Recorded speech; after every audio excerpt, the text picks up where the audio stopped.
വില കുത്തനെ ഇടിഞ്ഞതോടെ ഇടുക്കിയിലെ റോബസ്റ്റ കർഷകർ പ്രതിസന്ധിയിൽ. കഴിഞ്ഞ സീസണിൽ 30 രൂപ വില ലഭിച്ചിരുന്ന റോബസ്റ്റയ്ക്ക് ഇപ്പോൾ 5 രൂപ മാത്രമാണ് ലഭിക്കുന്നത്.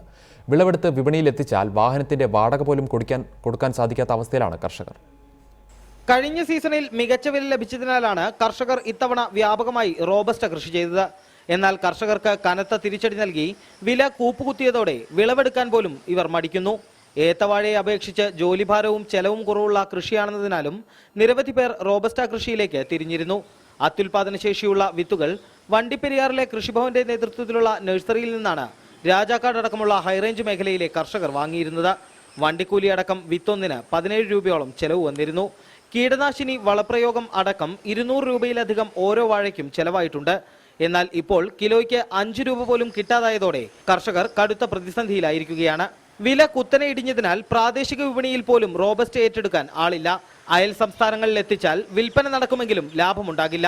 സ്ഥിതി തുടർന്നാൽ കൃഷി പൂർണ്ണമായി ഉപേക്ഷിക്കേണ്ടി വരുമെന്ന് കർഷകർ ചൂണ്ടിക്കാട്ടുന്നു. തങ്ങളെ സഹായിക്കാൻ സർക്കാർ തയ്യാറാകണമെന്നാണ് കർഷകരുടെ ആവശ്യം. സന്ദീപ് രാജാക്കാടിനൊപ്പം റിപ്പോർട്ടർ, ഇടുക്കി.